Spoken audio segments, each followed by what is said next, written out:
Hello guys, good morning.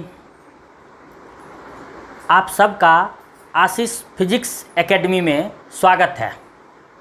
मैं आशीष मेहता। तकरीबन physics पढ़ाने का अच्छा खासा एक्सपीरियंस है मुझे।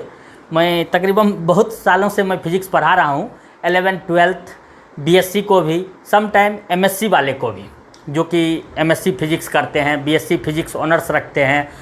11th 12th वाले को, यानी अगर वो झारखंड बोर्ड से है, जैक बोर्ड से, बिहार बोर्ड से है, बीएससी पटना, सीबीएसई बोर्ड से हो या आईसीएसई बोर्ड से हो, या इसको आईएससी बोर्ड भी बोला जाता है ऐसा, तो इन सभी बोर्ड के स्टूडेंट को मैं तकरीबन बहुत दिनों से पढ़ाया हूँ। एक्सपीरियंस मैं बाद में वीडियो में मेंशन रहेगा, वो आप देख लेंगे।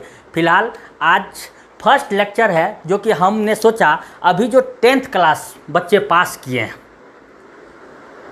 रिजल्ट जो भी है, अगर आप साइंस स्ट्रीम ऑप्ट कर रहे हैं, सबसे पहले तो आप सभी 10th पास करने वाले विद्यार्थी को, हर एक बोर्ड वाले विद्यार्थियों को मेरे तरफ से मैनी कॉन्ग्रेचुलेसन आपको पास होने के लिए, ठीक है ना। अब आप उसमें 90% लाए कि 99% लाए या 100% लाए, इट डजंट मीन। अगर आप साइंस स्ट्रीम चूज करते हैं तो उनके लिए, अगर मान लीजिए साइंस स्ट्रीम आप चूज करेंगे तो थोड़ा सा मैं बात करूंगा। आपके पास दो ऑप्शन रहेगा, एक रहेगा PCB physics, chemistry and biology ऐसा। दूसरा ऑप्शन रहेगा पीसीएम, इसमें फिजिक्स, केमिस्ट्री, मैथ्स। और तीसरा ऑप्शन रहेगा आपके पास पीसीएमबी, तो इसमें हो जाएंगे physics, chemistry, maths and bio. तो इसमें क्या होता है, पीसीएमबी लेने वाले को इन दोनों पेपर में से जो पेपर में ज़्यादा मार्क्स आएगा वो मेन पेपर हो जाएगा, और जिसमें कम आएगा वो सेकेंडरी पेपर हो जाएगा। लेकिन अगर आप जैसे पीसीएम लेते हैं तो फिजिक्स केमिस्ट्री मैथ्स पढ़ना है, पीसीबी लेते हैं तो फिजिक्स केमिस्ट्री बायोलॉजी पढ़ना है, और पीसीएमबी लेते हैं तो physics chemistry math and biology पढ़ना होता है।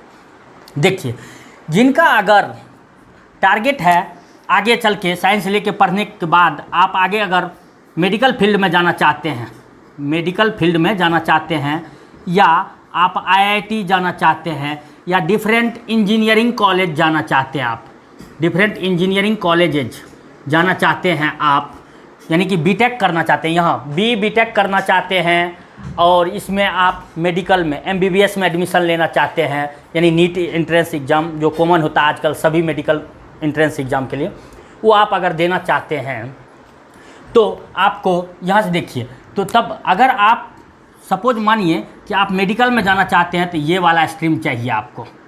अगर आप इंजीनियरिंग वाले में जाना चाहते हैं तो आपको पीसीएम लेना पड़ेगा। अगर आप दोनों लिए होते हैं तो दोनों तरफ आपके लिए ओपन होता है, बोथ वे जा सकते हैं आप। अगर पीसीएम भी लिए रहेंगे तो मेडिकल फील्ड भी जा सकते हैं और इंजीनियरिंग फील्ड भी जा सकते हैं। तो थोड़ा सा एक बार क्लियर हो लीजिए, पीसीबी फिजिक्स केमिस्ट्री बायोलॉजी वाले मेडिकल फील्ड में जा सकते हैं, पीसीएम वाले इंजीनियरिंग फील्ड में जा सकते हैं 12th के बाद, और जो पीसीएमबी है वो मेडिकल में भी जा सकते हैं और इंजीनियरिंग में भी जा सकते हैं, डिपेंडिंग अपॉन उनका इंटरेस्ट, मतलब किधर है, झुकाव किधर है, उनका क्या बनना है, उसके आधार पे। अब देखिए, सबसे पहले साइंस लेने में गलती ना करें। एक्चुअली में अगर आपका इंटरेस्ट साइंस नहीं है तो ना लें, कोई ज़रूरत नहीं है, साइंस ही पढ़ने से सब कुछ होगा। आपको अगर इंटरेस्ट है कि आपको साइंस लेना है, आपको साइंस समझ में आती है, तब जाकर के आप साइंस लीजिए, क्योंकि साइंस में बहुत ज़्यादा कुछ आप रट के कुछ नहीं कर सकते हैं। समझने वाली चीज़ ज़्यादा है, मैथमेटिकल चीज़ ज़्यादा है, तो इसमें आपको प्रैक्टिस ज़्यादा करना पड़ेगा, चीज़ें समझना भी पड़ेगा, टेक्नोलॉजी की हेल्प भी लेना पड़ेगा। अगर इसमें इंटरेस्ट कम है तो आप कॉमर्स ले सकते हैं, उससे भी कम इंटरेस्ट है तो आप आर्ट्स ले सकते हैं। कोई भी सब्जेक्ट, साइंस लीजिए, कॉमर्स लीजिए, आर्ट्स लीजिए, कोई भी चीज़ अपने जगह पे बहुत ही स्ट्रॉन्ग फील्ड देता है, ठीक है ना। आप किसी भी चीज़ को पढ़ के ज़िंदगी में कुछ भी कर सकते हैं, जिसमें आपका इंटरेस्ट हो वही सब्जेक्ट आप ऑप्ट करें, ठीक है। तो यहाँ थोड़ा कन्फ्यूजन को दूर करते हुए, अब चूँकि जो लोग साइंस ले लेंगे तब तो आपको फिजिक्स पढ़ना ही पड़ेगा। देखिए, बायोलॉजी लेंगे तब भी और मैथ्स लेंगे तब भी, या दोनों लेंगे तब भी।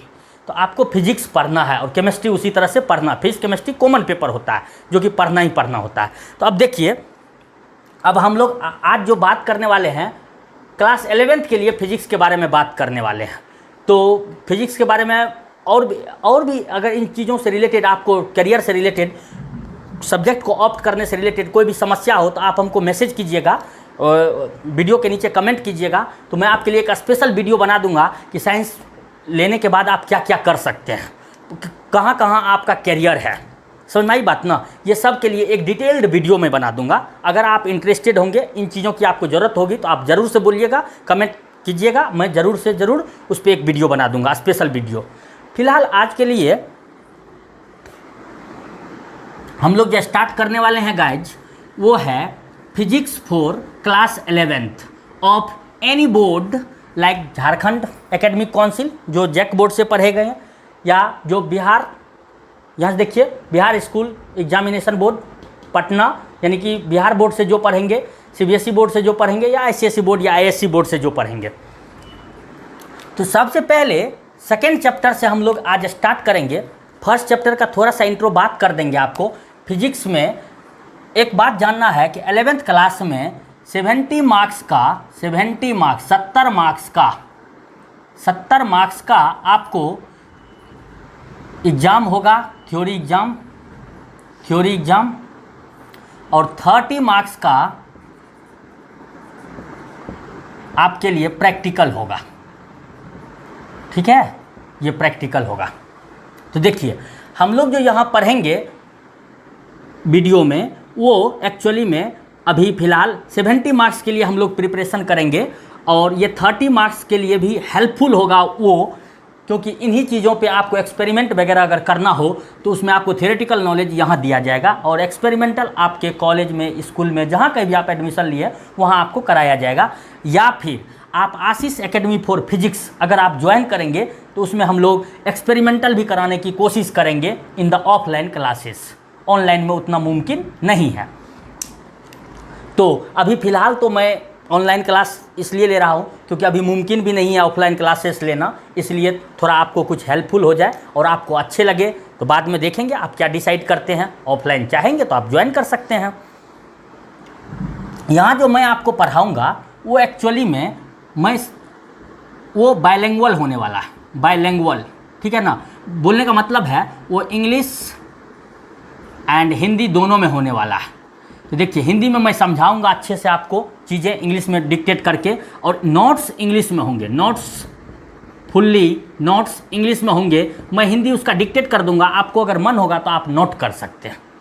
ठीक है, तो ऐसा, इसलिए चाहे आप बिहार बोर्ड से हो, चाहे जैक बोर्ड से हो, चाहे सीबीएसई से हो, चाहे आईसीएसई बोर्ड से हो, कोई प्रॉब्लम नहीं होने वाला है।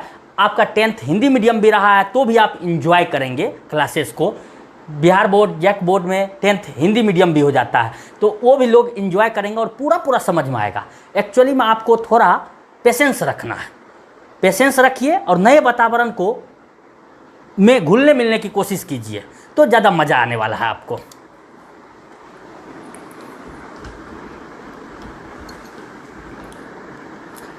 तो देखिए गाइज, सबसे पहली बात यहाँ पे आता है, ये तो साइंस का स्ट्रीम है ना, तो सबसे पहला एक सवाल आता है कि व्हाट इज साइंस, साइंस है क्या एक्चुअली में। तो एक बात ध्यान में रखेंगे, साइंस जिस वर्ड से बना है वो है सिंटिया। क्या है वो वर्ड? सिंटिया। और सिंटिया का मतलब होता है टू नो, टू नो मतलब जानना, मतलब क्या होता है? जानना। साइंस एक वर्ड से बना है, वो वर्ड क्या है गाइज? सिंटिया। और सिंटिया का मतलब क्या होता है? टू नो, जानना। तो यहाँ देखिए, नो से नॉलेज बनेगा। एक बात देखिए, साइंस वह सब्जेक्ट है, वह ऐसा बोल सकते हैं हम लोगों के लिए वो हेल्पफुल चीज़ें हैं जिसको पढ़ने से किसी चीज़ के बारे में हम लोगों को सिस्टेमेटिक नॉलेज प्राप्त होता है। आप याद कीजिए, बचपन में ऐसा बोलते थे, जिस सब्जेक्ट को पढ़ने से विशेष ज्ञान होता है उसे विज्ञान बोलते हैं। साइंस मतलब विज्ञान होता है। तो यहाँ पे थोड़ा सा स्टैंडर्ड इसको करते हैं, the systematic knowledge of any subject which gives, मतलब the systematic knowledge of any subject is known as science, in term science, ठीक है ना। किसी भी सब्जेक्ट का सिस्टमेटिक नॉलेज साइंस कहलाता है। जैसे देखिए सिस्टमेटिक का मतलब क्या है। सपोज मानिए किसी चीज़ के लेंथ के बारे में हम लोग बात कर रहे हैं, तो लेंथ है तो ऑब्वियस सा मेजर करना होगा कि नहीं करना होगा। मेजर करेंगे तो किसी लॉ के आधार पे करेंगे। मीनिंग समझिए, इसके लिए एक मेजरिंग टूल्स का ज़रूरत पड़ेगा, उसको हम लोग व्यक्त करेंगे, उसके लिए कुछ प्रॉपर यूनिट होगा। तो ये सब चीज़ें that is called systematic here. जैसे आर्ट्स में क्या होता है, जैसे अकबर के बारे में पढ़ना है, तो अकबर के बारे में पढ़ने के लिए कोई लॉ का ज़रूरत नहीं है। अकबर ने जो कांड किया, जो कार्यक्रम किए, वो उनको हम लोग पढ़ते हैं, राइट। उसके अलावा कुछ एक्स्ट्रा पढ़ते हैं क्या? उसमें कुछ भी थीसिस नहीं दे सकते हैं। जो अकबर करके चला गया, जो हमारे हिस्ट्री में लिखा गया, वही हमें पढ़ना है। लेकिन साइंस में ऐसा नहीं है। साइंस में कोई भी चीज़ बोलने के बाद उसका एक्सपेरिमेंटल प्रूफ दिया जाता है और उसको मानते हैं लोग। जैसे फ्रांस में है बेल लेबोरेटरी, उसमें लोग मानते हैं, तब जाकर के हम लोग उसको एक्सेप्ट करते हैं और वर्ल्ड वाइड वो एक्सेप्ट होता है, ऐसा। तो इसलिए ये systematic knowledge of anything we will know in a particular subject and that subject is known as science. समझ में आया बात ना, ऐसा। अब देखिए साइंस का मेनली 3 पार्ट। साइंस का मेनली कितने पार्ट हैं? 3 part, physics, chemistry and biology, ठीक है, बायोलॉजी। अब यहाँ देखिए हम लोग अभी जो सब्जेक्ट में इंटरेस्टेड हैं वो किस में इंटरेस्टेड हैं? फिजिक्स में। ये जो फिजिक्स सब्जेक्ट है, फिजिक्स होता क्या है? अब ये सवाल होगा आपको कि फिजिक्स क्या है। तो फिजिक्स गाइज क्या है एक्चुअली में, उसको जानने से पहले एक बात जान लीजिए। फिजिक्स एक जिस वर्ड से बना है वो वर्ड है फूसिस, और फूसिस का मतलब होता है नेचर। फूसिस का मतलब गाइज क्या होता है? नेचर, मतलब प्रकृति। तो देखिए फिजिक्स का डिफिनेशन क्या बोलेंगे? दी branch of science which deals with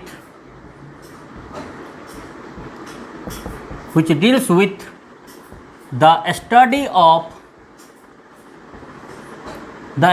of nature and natural phenomena and the laws that govern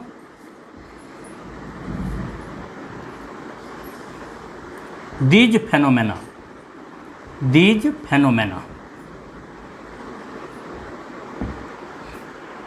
is called physics.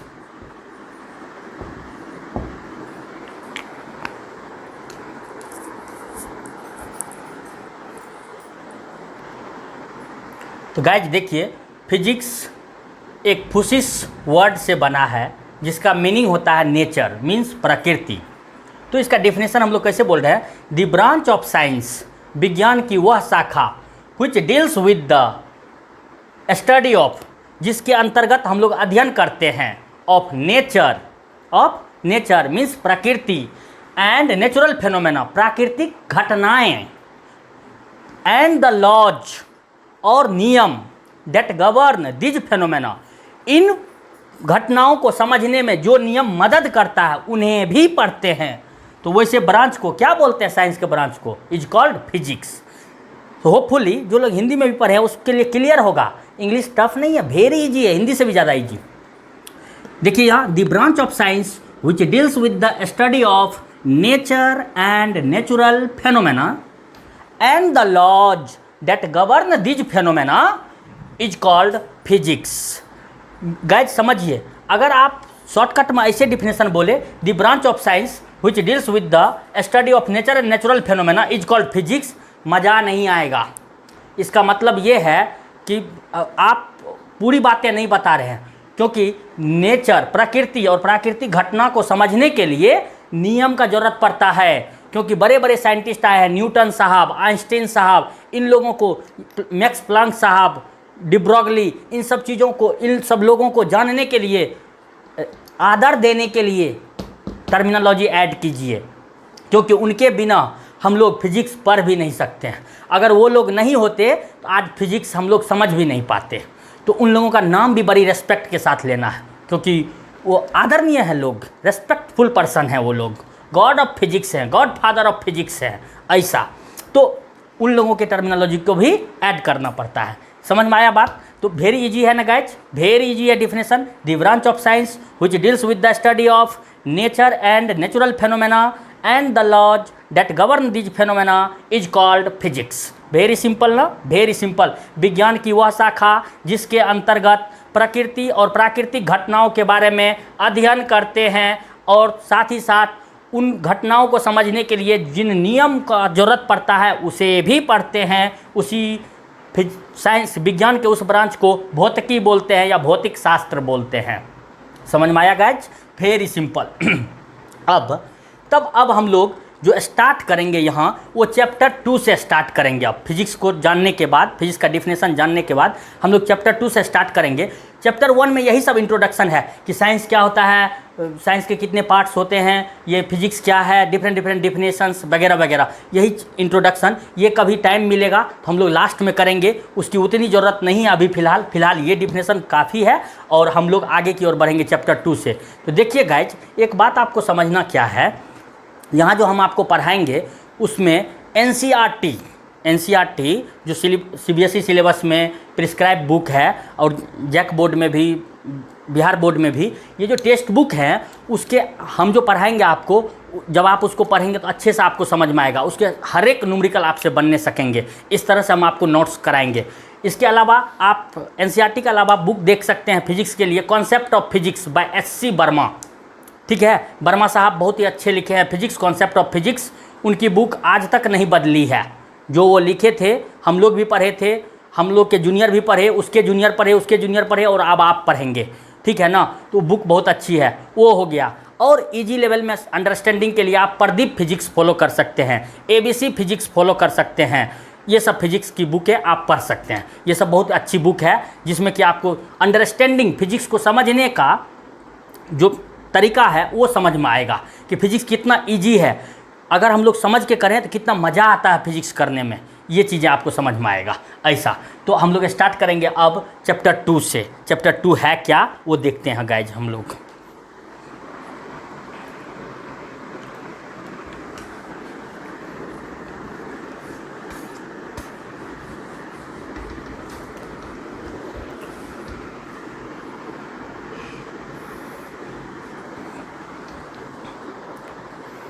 देखिए, चैप्टर 2 जो है फिजिक्स का वो है units and measurements. Units and measurements क्या चैप्टर है? यूनिट्स। एक्चुअली में फिजिक्स में यूनिट का मतलब मात्रक होते हैं, मेजरमेंट मतलब मापदंड, मापने की प्रक्रिया। इस सब के डिफिनेशन पे भी हम लोग आएंगे बारीकी से ऐसा।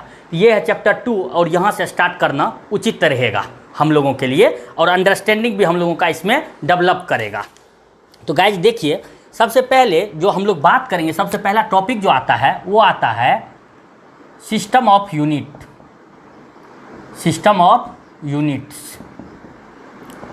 इस टॉपिक के अंतर्गत हम लोग सबसे पहली बात जो समझना है हम लोगों को सिस्टम ऑफ यूनिट्स के अंतर्गत, वो है फिजिकल क्वांटिटी। वो क्या है? Physical quantity. हिंदी में इसको भौतिक राशि बोलते हैं, भौतिक राशि।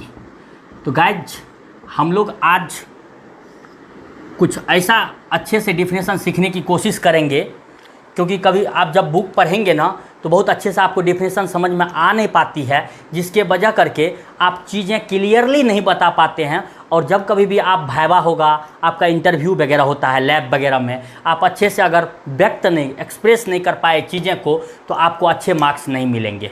ऐसा लगेगा कि आप रट लिए हैं उसको, समझ में आया बात ना, कंठस्थ कर लिए हैं, याद कर लिए हैं सिर्फ, और समझे कुछ नहीं है। तो ऐसा कुछ डिफिनेशन इसके बारे में हम लोग देखेंगे कि वो कहीं भी बोलेंगे वो ट्रू होगा, और बड़ी इजी है, बहुत ही सिंपल है। देखते हैं कैसे। देखिए, आपको डिफिनेशन मैं हिंदी इंग्लिश दोनों में बताऊंगा और लिखूंगा यहाँ इंग्लिश में। देखिए, फिजिकल क्वांटिटी क्या होता है। सबसे पहले ये समझिए, इस दुनिया में अपने इर्द गिर्द उपस्थित कोई भी चीज़, इस दुनिया में अपने इर्द गिर्द उपस्थित कोई भी चीज़ वर्ल्ड वाइड, समझ में आ रहा बात ना, जिस पे 3 बात लागू होता हो। एक साथ कितने बात लागू होता हो गाइज? 3 बात लागू होता हो। पहला बात ये कि उसको मापा जा सके, उसको मेजर किया जा सके। दूसरा बात, उसको नंबर के रूप में, संख्या के रूप में एक्सप्रेस किया जा सके, मतलब व्यक्त किया जा सके। और तीसरा बात, अगर फिजिक्स के नियम के हिसाब से उसका कुछ यूनिट है, मात्रक होता है, तो उस चीज़ को हम लोग फिजिकल क्वांटिटी बोलेंगे। यानी कि दुनिया का कोई भी चीज़ जिस पे 3 बात लागू होता है, 3 में से एक भी बात फेल होगा तो फिजिकल क्वांटिटी नहीं होगा, तीनों बात का लागू होना जरूरी है। वैसे चीज़ को हम लोग क्या बोलेंगे? फिजिकल क्वांटिटी, भौतिक राशि। तो इसको इंग्लिश में देखिए कितना सिंपल है। Anything that can be measured, anything that can be measured can be expressed in terms of number and on which law of physics is applicable। और अगर उस पर फिजिक्स का नियम लागू होता है is called physical quantity.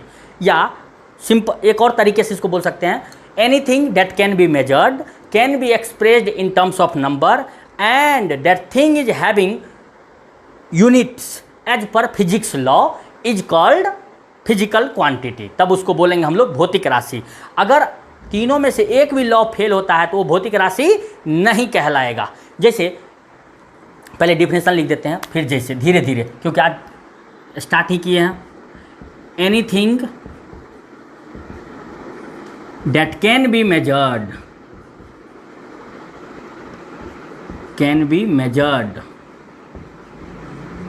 Comma can be expressed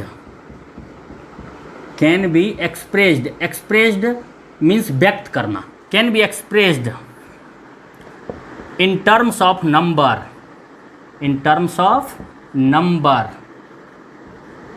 can be expressed in terms of number with proper unit। ये थोड़ा शॉर्ट कर दिए डिफिनेशन को। With proper unit is called physical quantity.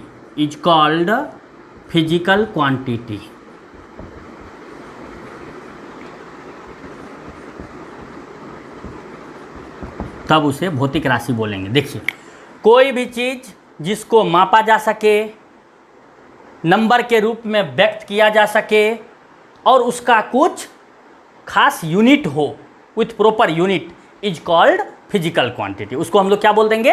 भौतिक राशि। ठीक है, तो ये है डिफिनेशन। जैसे एग्जाम्पल यहाँ अगर हम लोग लेते हैं, सपोज मानिए इसका एग्जाम्पल में, जैसे मास, हिंदी में इसको द्रव्यमान बोलते हैं। तो द्रव्यमान को मेजर कर सकते हैं, केजी इसका यूनिट होता है। अब मान लीजिए किसी का कोई चीज़ का मास अगर 5 kg आया तो 5 is the number, KG is the unit, और उसको माप सके, हम लोग कंपेयर कर सके, तब तो उसको वैसा 5 लिख सके। ऐसा मास, टाइम, समय, आवर इसका यूनिट हो सकता है, मिनट हो सकता है, सबसे छोटी इकाई सेकंड हो सकता है। लेंथ, लंबाई को माप सकते हैं हम लोग, नंबर के रूप में व्यक्त कर सकते हैं, इसका यूनिट होता है मीटर। ऐसा उसके बाद देखिए टेम्परेचर, तापमान,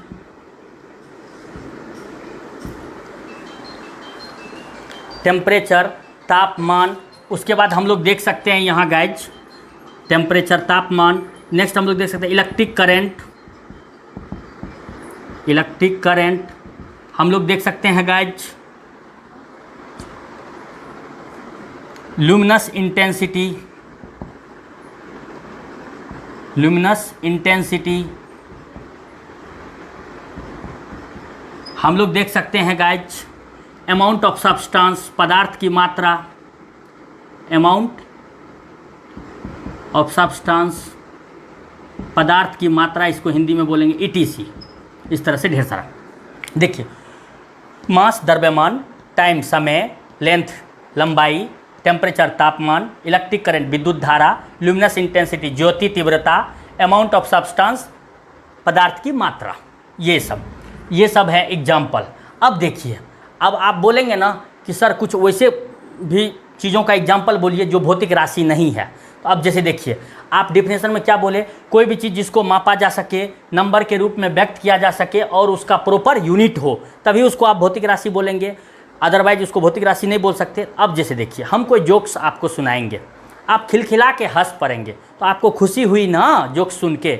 हम आपको पूछेंगे आपकी ये खुशी क्या फिजिकल क्वांटिटी है, तो आप क्या बोलेंगे? क्या खुशी को आप बता सकते हैं कि कितना खुशी है आपको, 5 kg कि 5 घंटा कि 10 मीटर, ऐसा कुछ तो आप बोल नहीं सकेंगे। तो ऐसा जब नहीं बोल पाएंगे तो आपका जो हैप्पीनेस है, खुशी है, वो फिजिकल क्वांटिटी नहीं होगा। उसी तरह से आपको किसी ने, मान लीजिए घर में कोई प्रॉब्लम किया, आपके पापा आपको या आपकी मम्मी आपको पिटाई कर दिए, खूब दर्द हो रहा है, तो पेन, दर्द हो रहा है, तो कितना दर्द हो रहा है ये क्या आप बता पाएंगे? नहीं बता पाएंगे। तो ये सब चीज़ें, ये सब क्या है?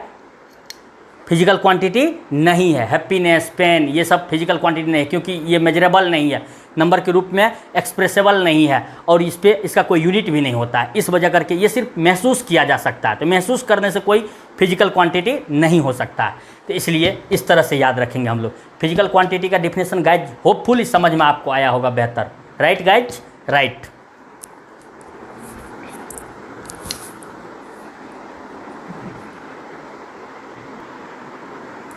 तो गाइज हम लोग देखें फिजिकल क्वांटिटी क्या है, और तो उसके बाद हम लोग देखें फिजिकल क्वांटिटी का एग्जांपल में, जैसे mass, time, length, temperature, electric current, luminous intensity, amount of substance, हम लोग बोल सकते हैं एरिया, डिस्टेंस, हम लोग बोल सकते हैं speed, velocity, etc etc.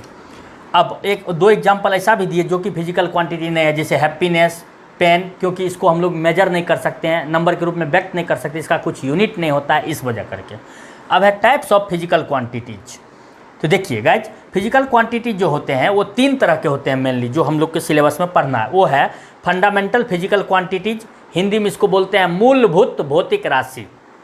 Fundamental physical quantity, मूलभूत भौतिक राशि। दूसरा इज डेराइव्ड फिजिकल क्वांटिटीज, मतलब व्युत्पन्न, यानी इसको क्या बोलेंगे? व्युत्पन्न भौतिक राशि। नेक्स्ट सप्लीमेंट्री फिजिकल क्वांटिटी, मतलब संपूरक भौतिक राशि, ऐसा हम लोग बोलेंगे। तो इस चीज़ के बारे में हम लोग फंडामेंटल फिजिकल क्वांटिटी क्या है, डेराइव्ड फिजिकल क्वांटिटी क्या है, सप्लीमेंट्री फिजिकल क्वांटिटी क्या है, इसके लिए हम लोग नेक्स्ट वीडियो बनाएंगे, उसमें हम आपको कराएंगे। आज जस्ट इंट्रोडक्शन था टू द फिजिक्स, कैसे स्टार्ट करेंगे हम लोग क्लास 11th के लिए। तो चैप्टर 2 से स्टार्ट किए हम लोग, यूनिट एंड मेजरमेंट चैप्टर को स्टार्ट किए हैं, जिसमें आपको हम बताए सबसे पहले फिजिक्स क्या है, एंड देन हम लोग इसके अंतर्गत हम लोग पढ़ते हैं सिस्टम ऑफ यूनिट्स, और इसमें पहला पैरामीटर था फिजिकल क्वांटिटी, और उसके बारे में हम लोग देखें। और हम लोग अब टाइप्स ऑफ फिजिकल क्वांटिटीज़ के बारे में नेक्स्ट वीडियो में देखेंगे। आज के लिए हम लोग इतना ही रखेंगे गाइज, और होपफुली आप फिजिक्स को बहुत इन्जॉय करेंगे। अगर सही मायने में आप फिजिक्स लर्न करना चाहते हैं, इन्जॉय करना चाहते हैं, तो आपके लिए यूजफुल है ये वीडियो। तो आपको आशीष फिजिक्स एकेडमी चैनल पे ये वीडियो हम अपलोड करेंगे। और आप लोग एक बात ध्यान रखिए, जो भी लोग नए हैं, सबसे पहले चैनल को सब्सक्राइब कर लीजिएगा, तो आपको नया आने वाला वीडियो का नोटिफिकेशन मिलता रहेगा। आपको जैसे ही वीडियो पसंद आता है तो आप उसको लाइक कीजिए। कितना अच्छा लगा आपको, आप क्या फील कर रहे हैं, फिजिक्स आपके लिए इजी हो रहा है या नहीं हो रहा, आप कमेंट कीजिए, आपको जैसा भी लगता है। और याद रखिए दोस्तों, आप खास करके आप लोग जो है दूसरों को शेयर करना ना भूलें, खास करके नीडी लोग जो अभी आपके फ्रेंड 10th पास किए हैं, उनको आप शेयर कीजिए, वो भी इंजॉय करेंगे वीडियो को।